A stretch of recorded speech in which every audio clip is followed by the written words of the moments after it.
인간이 에덴 밖으로 쫓겨난 후에 맨 처음 저지른 죄악이 친형제를 살인한 것입니다. 그래서 가인은 천하 페륜아의 대명사가 되었습니다. 지난주에 말씀드린 대로 이건 도무지 있을 수 없는 일은 아닌 것입니다. 예수님도 형제를 미련한 바보라 그러면은 그건 지옥불에 떨어지고 살인죄를 범한 것이라고 그랬습니다. 그래서 원죄하에 있는 인간이라면 누구나 지을 수 있는 죄입니다. 이게 단순히 말로 인격적으로 살인한다는 그런 단순한 뜻이 아니라 실제로 한국에 이 순진무구해야 될 초등학생들이 SNS를 가지고 왕따를 시켜서 친구들을 자살로 몰아넣지 않습니까? 오히려 지금 가인이 아벨을 살해한 동기는 더 흥미롭습니다. 우리는 겨우 부모 사랑을 독차지하거나 친구 사랑을 독차지하려고 시샘을 하는데 그보다 한 차원이 높았단 말입니다. 하나님에게 제사가 연락이 안 되니까 하나님의 사랑에 질투를 해서 살인을 한 것이죠. 이건 완전한 비유는 아니지만은 성경 공부할 때 목사의 칭찬을 독점하는 사람 꼴보기 싫어서 죽인 것과 마찬가지단 말이죠. 가인이 살인한 것은 분명히 율법상으로 사형에 해당되는 큰 죄입니다. 그러나 어쨌든 하나님 때문에 살인했단 말이에요. 가인이 살인한 걸 지난주에는 형제 살인을 넘어서 원죄하에 있는 인간이라면은 아무나 이웃을 죽일 수 있다는 차원에서 살폈습니다. 그때는 이웃이라고는 가인하고 아벨밖에 없었으니까. 그런데 결국 지난주는 인간 쪽에 있는 죄의 본성으로 인간의 원인 때문에 일어난 살인이라면은 오늘 살펴보고자 하는 것은 하나님이 원인을 제공한 살인이라는 차원에서 분석해 볼 필요가 있다는 겁니다. 사랑을 하지 아니하면 절대 정오하지 않습니다. 그걸 역으로 이야기하면은 가인은 하나님을 죽도록 소망하고 사랑했다는 뜻입니다. 가인의 진짜 그 당시의 영적인 본심을 우리가 그 믿음을 정확히는 알 수 없습니다. 그러나 동족을 위해서 살인했던 모세는 구약시대의 이스라엘 민족의 최고 지도자가 되었고 하나님을 위한 열심으로 인해서 나사렛 이단들을 죽이는 데 앞장섰던 바울도 신약시대 최고의 사도가 되었단 말이에요. 과연 우리가 하나님을 향해서 가인과 같은 열정과 소망의 마음을 품고 그걸 행동으로 실현해 본 적이 있는가? 비록 그 결과가 부정적이었다 할지라도 그걸 한번 우리 점검해 봐야 되는 겁니다. 성경은 추상적이고 종교적인 철학이 절대 아니고 하나님이 살아있는 말씀입니다. 지금 우리 바로 생활에 적용이 가능해야 됩니다. 하나님 때문에 살인했다는 것은 불신자는 전혀 해당이 안 됩니다. 하나님을 모르는데 어떻게 하나님 때문에 사랑합니까? 이건 신자에게만 해당되는 죄입니다. 특별히 이민교회 교인들이 종종 가인의 자리로 추락한단 말이에요.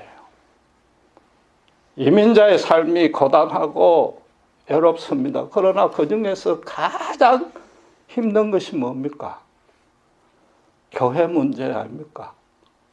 교회 내 무슨 도적, 폭행, 간음, 살인이 있는 것도 아니에요. 재정 비리가 있는 것도 아니에요. 목사로부터 영적인 어떤 은혜를 못 받으니까, 충전이 안 되니까, 또 교인들끼리 서로 인격적으로 상처를 주고받고 하니까. 그래서 교회가 쪼개지고, 그러고 나면 심령이 칼갈이 찢기고 밤에 잠도 못 자고 상대쪽의 목사, 장로가 죽이고 싶도록 미워본 적이 있잖아요. 저부터도 있었습니다. 대신에 목사에게서 말씀으로 은혜를 공급받고 교회가 안정이 되고 성도 간에 사랑의 교제가 넘치면은 이민 생활이 아무리 고달퍼도 얼마든지 이길 수 있는 힘을 얻지 않습니까? 그렇잖아요? 여러분, 모든 시기 질투 가운데 이 영적인 질투 시스템 다툼이 사실은 가장 큽니다. 그 이유도 간단합니다. 인간은 영적인 존재니까. 하나님의 형상을 담게 지었지 않습니까? 특별히 하나님이 코에 생기를 불어 넣어서 생명이 되게 하셨단 말이에요. 그러니까 인간 존재의 뿌리와 시발이 하나님의 생기입니다. 보존 유지되는 것도 하나님의 생기입니다. 그런 생기를 공급받지도 않아요. 그런 게 있다는 것조차 모르는 불신자들은 세상에서 아무리 업적을 크게 쌓고 자기 혼자 풍요롭고 화려하게 살아도 죽을 때까지 허망하고 갈급할 수밖에 없습니다. 대신에 신자들은 그 생기가 공급에 부족하거나 왜곡하면은 교회의 분쟁이 끊일 수가 없는 거고 자기 개인의 삶도 메말라지는 겁니다. 실제로 미래를 예측하는 학자들이 제3차 대전은 여러분 알다시피 종교 갈등으로 생길 것이고 그 참혹상은 제일 잔인하고 비참해질 것이라고 예측하고 있습니다. 현재 IS가 그런 조짐을 보이고 있지 않습니까? 성경도 마찬가지입니다. 마지막 때에 배도하는 일이 먼저 일어납니다. 배도는 도를 배반했단 말이에요. 기독교 안에 분리와 갈등이 생기고 그래서 적그리스도가 어디에 앉아요? 하나님의 보좌에 대신 앉아가지고 하나님과 방불한 능력을 보이면서 신자들마저도 미혹시키고 그 후에 대환란이 따를 것을 엄격히 선포하고 있단 말이에요. 인간의 모든 문제는 하나님을 등짐으로써 발생합니다. 불신자가 인정 안 해도 뭐 어쩔 수가 없어요. 지금 세대를 보면은 정말로 하나님이 더 필요한데 그 은혜가 더 필요한데도 하나님의 실존 자체까지도 지금 부인하는 판국이니까 삶이 메말라질 수밖에 없는 겁니다. 한마디로 지금 세대는 하나님을 두려워하는 마음이 없어요. 그렇게 되면 어떻게 돼요? 하나님께서 참아주실 여지도 없고 긍휼을 베풀 여지가 점점 줄어듭니다. 여러분들 정말로 영적으로 깨어 있어야 되는 겁니다. 영적으로 깨어 있는다는 게 어렵게 생각하지 마시고 본문의 가인처럼만 되지 아니하면 되는 겁니다. 설령 우리가 하나님을 열심으로 사랑하고 또 무리를 할지라도 하나님을 향한 시기 때문에 살인을 하거나 이웃과 분리되지 말라는 거죠. 하나님이 가인의 제사를 연락하지 아니했다는 그 뜻을 잘 분별해야 되는 겁니다. 이민교회 분쟁이 생기는 것은 어쩌면 당연하고 밤마다 가슴앓이 하는 것까지는 좋습니다. 그건 잘못이 아니에요. 그러나 하나님이 왜 가인의 제사를 받지 아니했던가? 하나님이 받지 아니했던 게 무엇인가? 그건 정확히 알아서 우리 중에서 제거를 해야 된단 말이에요. 하나님이 가인의 제사를 연락하지 아니한 이유로 대해서 보편적인 해답은 제물의 종류가 다르기 때문이라고 합니다. 히브리서 11장 4절 가보겠습니다. 제 성경으로는 364페이지입니다만은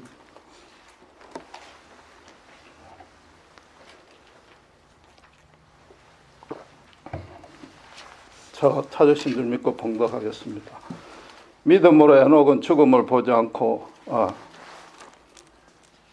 4절 믿음으로 아벨은 가인보다 더 나은 제사를 하나님께 드림으로 의로운 자라 하시는 증거를 얻으시니 하나님이 뭐라고 그 예물에 대하여 증거하심이라. 저가 죽었으나 그 믿음으로서 오히려 많아르느니라 그랬습니다. 또 히브리서 9장 22절에 피 흘림이 없이는 제사함이 없다고 선언하고 있습니다. 세상 죄를 지고 가실 어린 양으로 오신 예수님이 십자가에서 대속 죽음으로 영단번에 구원을 완성하기 전인 구약 시대에는 가인도 아벨처럼 양의 제물을 드렸어야 된다고 설명합니다. 그건 성경이 분명히 이야기하는 건 맞는데 그건 조금 부족한 해석이라는 거죠. 여러분 신앙적인 과제나 의심이 들 때도 5 플러스 2는 7인데 그게 맞으려면 어떻게 됩니까? 7 빼기 2는 5까지 돼야 되는 거죠. 검사를 한번 해볼 필요가 있다는 겁니다. 여러분 평소 때도 어떤 의심이 들 때 적용을 하시면 아주 여러분 스스로 해답을 얻을 수 있습니다. 예물의 종류 때문에 하나님이 연락하지 아니했다. 그럼 그걸 거꾸로 검사를 하면 어떻게 됩니까? 예물의 종류만 맞으면 하나님이 다 연락하신다가 성립이 되어야 되는 거죠. 이해가 되시죠? 그건 아니지 않느냐 말이죠. 아무리 주일날 은행 신권 빳빳한 걸로 정성 들여 바치도 신명기 23장 18절의 말씀대로 장기의 번돈이나 개같은 자의 소득은 하나님이 받지 아니하시고 가정한 것이라고 그랬단 말이에요. 이사야서 1장 11절에서 13절에 하나님이 어떤 탄식을 했습니까? 수양, 수송아지, 피, 내가 배불렀다. 너희들은 성전 마당만 밟고 갔다. 성전 안에도 못 들어갔다. 아무리 피 뿌리는 양의 제물을 드렸어도 하나님이 받지 않았다. 지금은 율법을 받기 전이고 동물에게 죄를 전가해서 대신 속죄한다는 규정을 제정하기도 훨씬 전입니다. 물론 부모인 아담과 이브가 가죽옷을 입은 그 사건으로 구원을 받았단 말이죠. 동물의 피 흘림으로 인해서 자기가 하나님께 거역했던 죄를 용서받았다는 이야기도 듣고 그 원리도 배웠을 것입니다. 그러나 지금 가인과 아담이 하나님께 거역했습니까? 안 했습니까? 본문에는 아직 안 했잖아요. 그렇죠? 지금은 속죄제가 아니고 추수감사제단 말입니다. 그러니까 2절에 가인은 농경하고 아담은 목축으로 생업을 삼은 겁니다. 하나님이 선호한 직업의 종류가 따로 있는 게 아닙니다. 직업의 기천이 없단 말이에요. 아담은 에덴 동산 안에서부터 동물의 이름을 지었는데 성경에 명시적인 기록이 없어도 식물들, 과일, 채소, 나무도 다 이름 지었을 것 아닙니까? 그렇잖아요. 지금 가인과 아벨 둘 다 하나님이 이 땅을 거룩하게 대신 다스리라는 문화 명령을 충실히 이행한 겁니다. 그러니까 하나님이 재물의 종류 때문에 연락하지 아니했다는 것은 반점은 맞지만은 조금 무리한 해석이단 말이에요. 오늘 본문을 자세히 보시면 하나님의 뜻을 정확히 알 수 있는 힌트가 명시되어 있습니다. 잘 보시면 가인은 땅의 소산을 바치고 아벨은 뭐라고요? 양의 첫 새끼. 성경이 구태여 첫이란 수식어를 첨부했다는 데 주목을 하셔야 된다. 그럼 가인은 역으로 말해서 첫 소산을 안 바쳤다는 거죠. 지금 3절 앞에 세월이 지난 후라고 되어 있지만 그게 막 추수를 몇 년 동안 거친 후에 바쳤다는 게 아니고 추수를 하거나 양의 새끼를 낳거나 가나 어차피 몇 달 걸릴 것 아닙니까? 둘 다 이마에 땀을 흘리고 소산을 얻은 첫 해의 제사를 드렸단 말이에요. 그런데 아벨은 곧바로 새끼를 낳자마자 하나님께 드렸단 말이에요. 가인은 뭐예요? 자기 혼자든 이때 뭐 결혼에 대해서 명시가 없으니까 어쨌든 신나게 배불리 먹고 며칠이 지났는지 언제인지 알 수는 없지만 아차 하나님께 내가 제사를 안 드렸구나. 묵은 곡식 중에서 적당히 하나님께 바친 것이단 말이에요. 첫 열매가 제일 좋다는 뜻은 절대 아니에요. 첫 열매라는 것은 성경에서 항상 모든 것을 대표한다는 원리고 그 말은 모든 것을 바쳤다는 겁니다. 전부를 바쳤다는 겁니다. 양은 알다시피 1년에 한 번, 한두 마리밖에 새끼를 안 낳는데 만약에 이때 한 마리만 낳았더라면은 다시 새끼를 넣으려면 1년을 기다려야 되는데 그래도 바쳤다 이런 얘기죠. 아벨은 자기 소산, 자기 생업, 그 모든 것이 오직 하나님의 은혜임을 절감한 겁니다. 가장 기본적이고 순전한 믿음입니다. 이것조차 없으면 믿음이라고 할 수 없는 겁니다. 대신에 가인은 농사짓고 추수를 했는데 그 전부 다가 자기가 수고하고 노력해서 얻었단 말이죠. 하나님이 어쩌다가 한 번씩 비도 주고 태풍도 막아 주었다면 자기가 알아서 다 지었는데 하나님이 조금 도와준 정도니까 그래도 어쨌든 내가 감사해야 내년에도 도와줄 것 아니냐 이 뜻으로 예배를 드린 거죠. 오늘날 일부 신자들이 내가 헌금 봉사 많이 하면 내년에 질병 막아주고 큰 액땜만은 막아주겠지 그 정도 헌금이단 말이에요. 현재의 내 소유 내가 겪고 있는 이 모든 여건 이 어려움 이 상처 그것마저도 하나님이 다 마련해 주셨다는 인식이 전무한 겁니다. 4절 5절에 다시 보시면은 하나님이 받으신 것을 성경이 어떻게 설명하고 있습니까? 아벨과 그 제물은 연락하고 가인과 그 제물은 연락하지 아니했다. 아담과 가인의 이름이 먼저 나오는 겁니다. 한 사람 전체를 연락했는지 안 했는지 그 여부부터 밝힌 것입니다. 쉽게 말하면은 가인은 받을 수 없으니까 그 제물을 안 받은 것이고 아벨은 받을 수 있으니까 그 제물까지 받았단 은행에서 아무리 신권 빳빳한 걸 내도 부정부패로 한 건 하나님이 안 받으시고 시장에서 일용노동꾼으로 살다가 은행에 갈 시간이 없어서 때 묻은 돈 바쳐도 그건 정당한 노력과 수고니까 하나님이 기뻐 받으신다는 그런 뜻인 거죠. 히브리서 11장 4절의 말씀도 여러분 성경은 항상 그 문맥 안에서 뜻을 생각해야 됩니다. 히브리서 11장은 알다시피 전체가 믿음을 주제로 한 말씀입니다. 거기에 누가 나옵니까? 믿음의 선진들을 쭉 열거하는 중에 아벨을 포함시킨 것이지 그 말씀이 가인의 제사가 잘못됐다고 지적하려는 내용이 아니단 말이에요.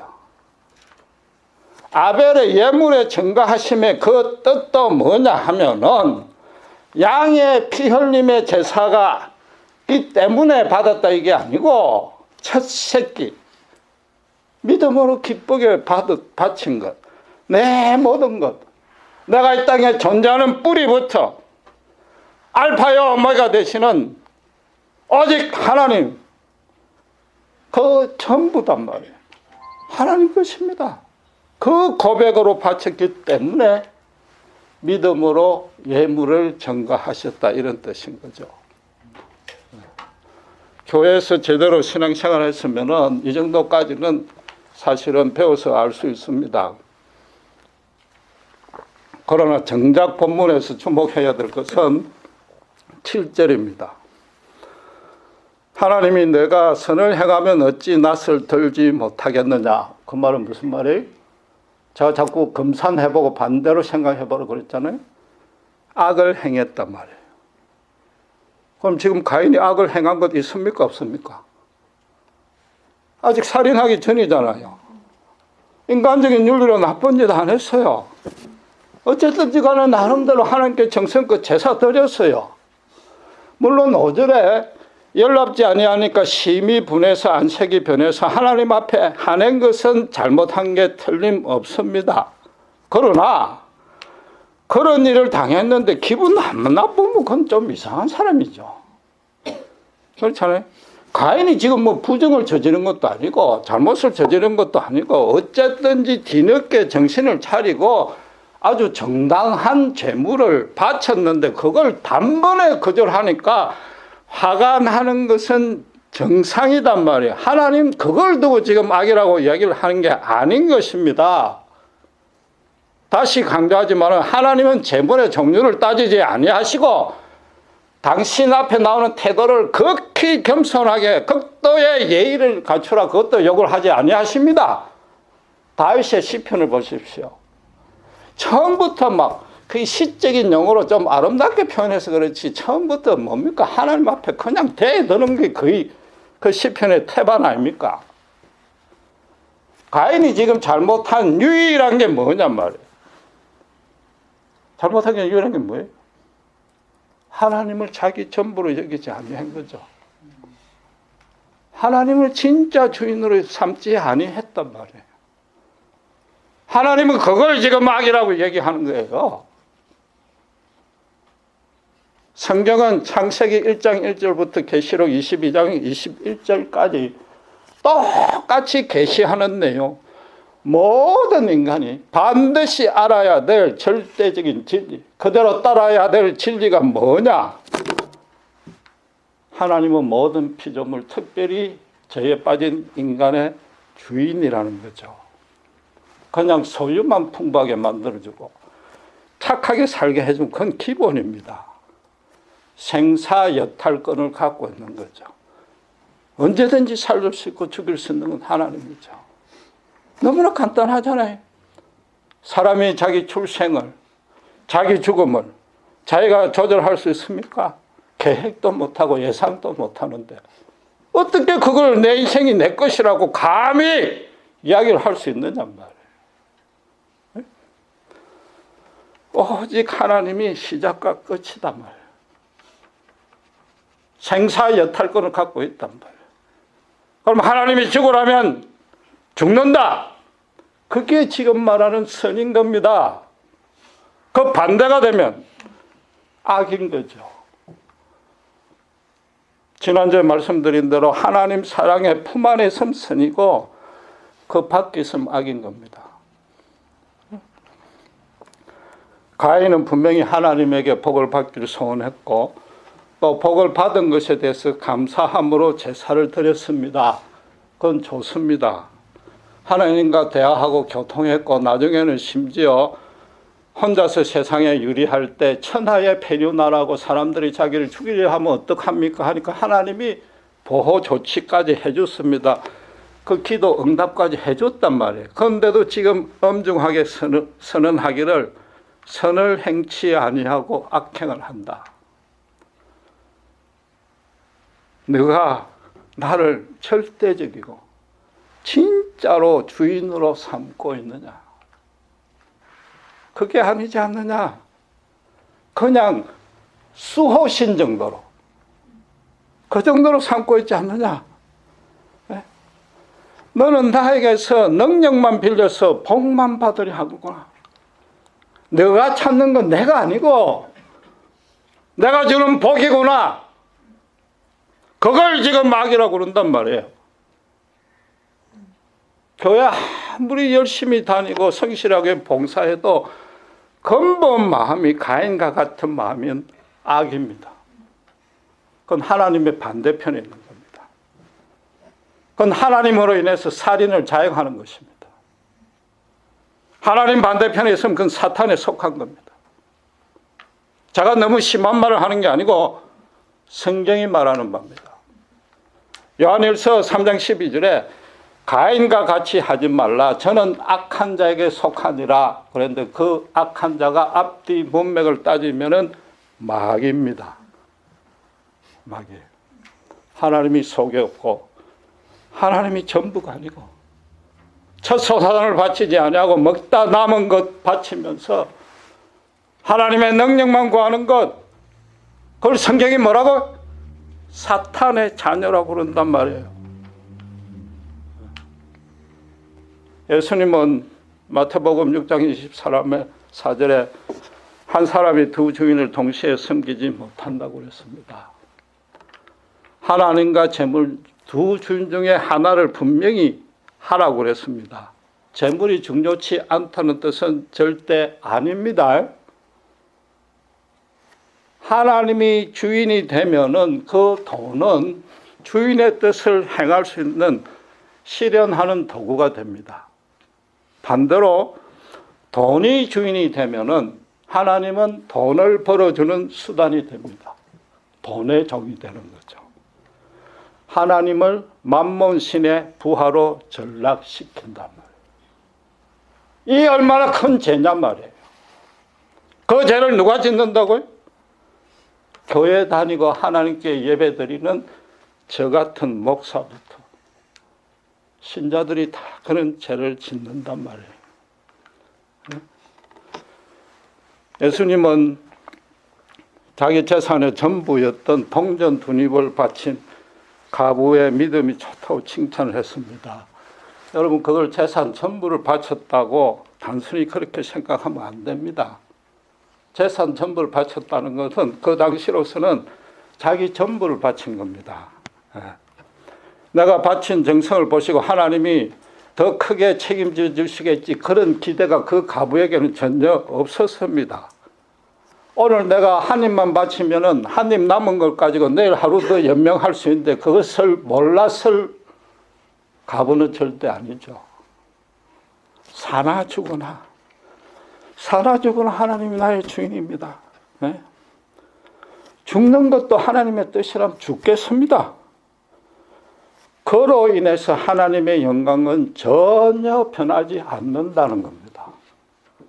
순교하겠다는 그런 거창한 각오가 아니라 지금까지 내가 세상에서 멸시받고 천대받고 정말 이 모양 이 꼴까지도 지금까지 왔지만은 세상 사람은 모르고 불신자도 모르고 나는 하나님과 그 가운데서도 교제했고 동행하고 하나님께 은혜 받은 것, 그게 너무 감사합니다. 전부 바치는 거죠. 에스더가 죽으면 죽으리라 하고 자기에 대한 소명을 달성은 했습니다만 그 전에 모르드게가 뭐라고 그랬습니까? 너가 그 일을 행치 아니하면 하나님의 때와 방식에 하나님이 하신다. 하나님의 영광은 절대 줄지 아니한다. 네가 순종을 하든 안 하든. 그러나 너는 하나님 밖에 있는 마귀에 속한 자가 될 것이다. 그랬잖아요. 여러분 너무 심각하게 생각하지 마시고, 제가 지금 아프리카 선교사 가라는 뜻이 아닙니다. 우리는 조금만 힘들면 하나님 내게 왜 이런 일이 생깁니까? 그동안 제가 얼마나 헌금 많이 했습니까? 봉사 많이 했습니까? 예배도 성실히 참석했고, 그런데 그거 하나님 아시지 않습니까? 그런 불만과 의심이 드는데 그것까지는 좋습니다. 그러나 심각하게 반성해야 될 것은 예물의 종류에 따라서 하나님이 연락하신다는 사상이 그 안에 깔려 있을 수 있다, 이런 얘기죠. 예물을 많이 바치면은 하나님이 복을 더 주실 것이라는 생각이 있으니까 자꾸 그런 생각이 들잖아. 의심이 들잖아. 아담은 새끼를 바쳤단 말이에요. 1년 동안 새끼 없을 수 있어요. 가부는 자기 가진 거 다 바쳤어요. 굶어 죽을 수 있어요. 그러나 그 사람들은 하나님의 사랑이 없는 삶, 하나님이 나한테 주인이 안 된 삶, 그런 인생은 내가 죽기보다 싫습니다. 차라리 죽겠습니다. 그 얘기단 말이에요. 서도의 영적 그런 시기가 제일 심하다고 그랬는데 교회 문제로 정말 골수가 마릅니다. 밤에 잠도 안 자고 심장이 쪼여듭니다. 그건 하나님을 위한 거룩한 소망입니다. 그건 정말 좋습니다. 그러나 정말로 영적으로 순수한 시기인가? 그 안에도 혹시라도 내 자존심을 세우려는 영적 시기가 아닌가 살펴봐야 되는 겁니다. 내 교회가 최고고, 내 교회가 열심히 최고고, 수준이 높고, 다른 교회와 비교해서 질투하는 마음이 있는가 없는가? 교회 안에 성도들 사이에 열심을 자랑하고 비교하는 적이 없는가? 검토해 보셔야 되고, 제일 중요한 것은 하나님 앞에서 가인이 비교했듯이 내가 바친 재물과 하나님 주시는 것, 그걸 비교해 봐야 된단 말이에요. 가인이 왜 안식에 변했습니까? 하나님이 왜 야단쳤습니까? 네가 정말로 나를 주인으로 삼는다면, 연락하지 아니했다면 그 앞에서 화를 낼 게 아니라 왜 그런지 겸손하게 물어봤어야 될 것 아니냐. 하나님 그것 때문에 악이라고 그러는 거죠. 결국 네가 바쳤는데 하나님 이럴 수 있습니까? 하고 하나님 앞에 대들지 아니했단 말이에요. 하나님 나를 우습게 합니까? 그러니까 하나님이 지금 악이라고 그러는 거죠. 영적인 시기 가운데도 우리가 가인처럼 되지 말란 말이에요. 하나님보다 내를 더 우선해. 아무리 하나님을 위한 열심히 있고 영적으로 열심히 있고 성경 공부 많이 하고 기도 많이 해도 그것조차도 가인의 자리에 떨어질 수 있는 겁니다. 하나님이 우리 전부를 바치라고 해서 무슨 종교적인 의무로 요구하는 것도 아니요, 우리의 열성을 시험하는 것도 아닙니다. 이것만큼 은혜로운 말씀이 없습니다. 이게 기독교가, 성경이 가장 하나님의 말씀다운 말씀인 겁니다. 하나님이 정말로 우리 전부가 되기 때문에 우리 전부를 바치라는 거죠. 우리 전부를 바쳐야 된단 말이에요. 우리 실존하는 존재, 사람 전부를 바쳐야 돼요. 예물 조금이 아니고. 하나님은 분명히 아벨과 그 재물을 연락하시고, 아벨을 재물을 보고 아벨을 연락한 게 아닌 겁니다. 있는 모습 그대로 나오란 말이에요. 있는 모습 그대로 나오라. 언제 어디 있으나 모든 것을 바쳐라. 왜? 예수님이 우리를 위해서 모든 것을 주셨지 않나. 예수님이 다 주셨는데, 그건 하나님이 너무나 미니멈에 리카이먼 안에. 그리고 예수 믿고 나면 예수 안에서 세상이 모르는 진리와 평강과 자유로, 위로로 당신의 전부를 주시고 계시는데 왜 못 바치느냐 이거죠. 우리의 신앙생활이 메마른 이유는 딱 하나입니다. 기도 안 하고 말씀 안 봐서가 아니라 하나님이 우리에게 가장 원하시는 것을 우리가 제대로 몰라요. 알려고도 하지 않아요. 하나님이 우리에게 가장 원하시는 건 첫째가 내가 진짜로 네의 주인이 되고 싶다. 그겁니다. 하나님이 내가 먼저 너의 모든 것의 진짜 주인이 되고 싶다. 하나님이 가장 원하시는 것이 그것이고, 그것을 어디에서 드러내서? 예수 십자가 죽음에서 드러낸 거죠. 제발 이 죽기까지 하는 너희에 대한 사랑을 알아달라는 거죠. 다른 거 다 필요 없다. 있는 모습 그대로 나오란 말이죠. 이게 얼마나 큰 은혜입니까? 세상 사람들은 알지도 못해요. 누리지도 못해요. 갖지도 못해요. 이미 우리는 그 안에 있고 그걸 가졌단 말이에요. 더 이상 뭐가 염려고 불안이고 서로 상처받고 주고받고 할 게 뭐 있습니까? 기도하겠습니다.